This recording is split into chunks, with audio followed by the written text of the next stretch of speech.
Bonjour à tous, j'ai encore du mal à réaliser ce qui s'est passé, et le manque de sommeil n'arrange rien.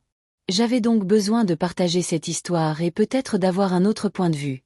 Ma femme, 35 ans, et moi, 34 ans, venons d'accueillir notre premier enfant, un bébé tant attendu et terriblement aimé, qui est aussi le premier petit enfant de la famille, rendant ce Noël particulièrement mémorable. Un de ses frères venait de Londres, et sa famille proche, parents, 2 frères, tantes, cousins et leurs conjoints étaient invités.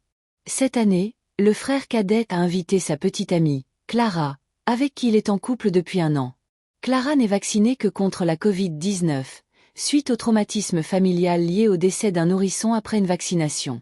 Bien que je comprenne la douleur de sa famille, la rougeole circule actuellement dans la région, et il était hors de question d'exposer notre nouveau-né. Nous leur avons dit que si Clara venait, nous resterions à la maison. Une décision qui a provoqué de longues et douloureuses discussions avec la mère et le frère de ma femme, qui étaient tristes mais ont essayé de comprendre. Clara, gênée, a préféré ne pas venir, ce qui a contrarié son petit ami et mes beaux-parents. Ces derniers ont alors tenté de l'intégrer à une partie des festivités tout en nous excluant, ce que j'ai trouvé profondément injuste. Je pensais qu'il serait simple de reporter sa visite à l'année suivante, mais la famille de ma femme, d'ordinaire si attentionnée et compréhensive, a réagi avec moins de soutien que prévu, malgré leurs connaissances médicales et scientifiques. Toute cette situation a assombri ce qui aurait dû être le premier Noël joyeux de notre bébé.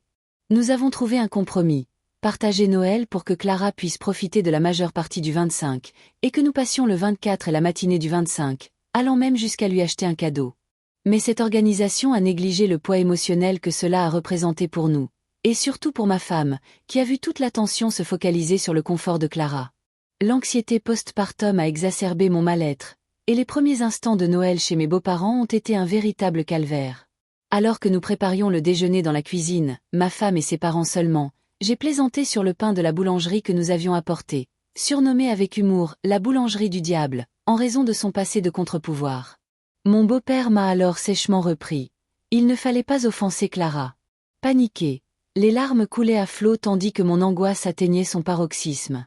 Je me suis réfugiée dans la chambre, en proie à de profonds sanglots. Nous avons songé à partir, mais ses parents nous ont persuadés de rester. Nous avons passé la journée à retenir nos larmes pendant que notre beau-frère arrivait, joyeux et festif, tandis que nous étions rongés par le malaise. Le lendemain, épuisés par le manque de sommeil, nous avons échangé les cadeaux, fait nos valises et serré maladroitement dans nos bras notre beau-frère et Clara. Notre gêne était palpable, et nous avons fini en larmes sur le chemin du retour.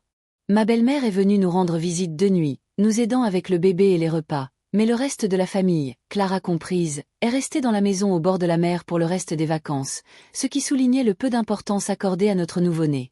Ce Noël chaotique a profondément affecté ma femme, tiraillée entre le désir de préserver ses liens familiaux, autrefois si forts, et la réalité que le premier Noël de notre bébé avait été gâché. La thérapie nous a aidés à surmonter l'anxiété postpartum et le conflit familial, et nous a permis d'envisager des conversations franches avec ses parents au sujet des fêtes à venir. La famille semble avoir changé d'avis, qualifiant l'opposition à la vaccination de simple hésitation vaccinale, une simplification qui ignore les implications plus larges. Nous sommes donc contraints d'affirmer que les Noëls séparés seront la norme jusqu'à ce que Clara soit vaccinée ou non. Notre enfant ne sera pas pleinement protégé pour le prochain Noël, et avec l'arrivée d'un autre bébé prévu début 2027, le cycle menace de se répéter.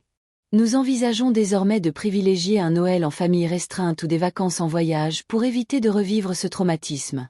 Malgré ces circonstances difficiles, nous sommes déterminés à protéger nos enfants, tandis que ma femme s'efforce de concilier son amour pour sa famille avec la dure réalité de leur choix.